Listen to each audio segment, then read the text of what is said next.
അസ്സലാമലൈക്കും. ഇന്നൊരു അടിപൊളി കുഞ്ഞിപ്പത്തിൽ റെഡിയാക്കിയാലോ.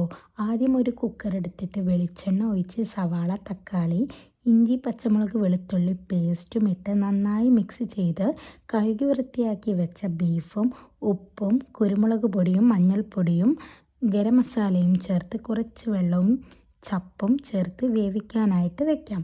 അതവിടെ റെഡിയാക്കുമ്പോഴേക്കും പത്തലിനുള്ള അരപ്പ് തയ്യാറാക്കാം. ഒരു പിടി തേങ്ങ, 2-3 ചെറിയ ഉള്ളി, കുറച്ച് ചെറിയ ജീരകവും, അത്രയേ ഉള്ളൂ. ഇനി ഒരു പാൻ എടുത്ത് അരിപ്പൊടി ഇട്ട് ഉപ്പും ചേർത്ത് തിളച്ച വെള്ളം ചേർത്തിട്ട് നന്നായി മിക്സ് ചെയ്യുക. ഇനി നേരത്തെ റെഡിയാക്കി വെച്ച അരപ്പും ഇട്ട് വീണ്ടും മിക്സ് ചെയ്യുക. നന്നായി കുഴച്ച് സോഫ്റ്റായി എടുക്കുക. ഇതുപോലെ ഉള്ള കുഞ്ഞി പത്തലാക്കി എടുക്കുക. ഇനി ആവിയിൽ വേവിച്ചെടുക്കാം. ഇനി നേരത്തെ ഉണ്ടാക്കിയെടുത്ത സെയിം തേങ്ങയുടെ അരപ്പുണ്ടല്ലോ, അത് കുറച്ച് വെള്ളം ഒഴിച്ചിട്ട് ഒന്നും കൂടെ ഉണ്ടാക്കണേ. ഇനി വേവിച്ച് വെച്ച ബീഫ് കറിയിലേക്ക് ആവിയിൽ വേവിച്ചെടുത്ത കുഞ്ഞിപ്പത്തൽ ചേർത്ത് കൊടുത്തിട്ട് നന്നായി മിക്സ് ചെയ്യുക.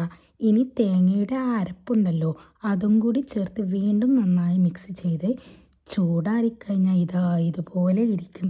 ആ പാത്രം തുറക്കുമ്പോൾ ഒരു മണം വരാനുണ്ട്. അടിപൊളിയാണ് കേട്ടോ. ഇതെന്തായാലും ഒന്ന് ട്രൈ ചെയ്ത് നോക്കാം. അപ്പം എൻ്റെ ചാനൽ സബ്സ്ക്രൈബ് ചെയ്യാത്തവരാണെങ്കിൽ ഒന്ന് സബ്സ്ക്രൈബ് ചെയ്ത് ഫോളോ ചെയ്യണേ.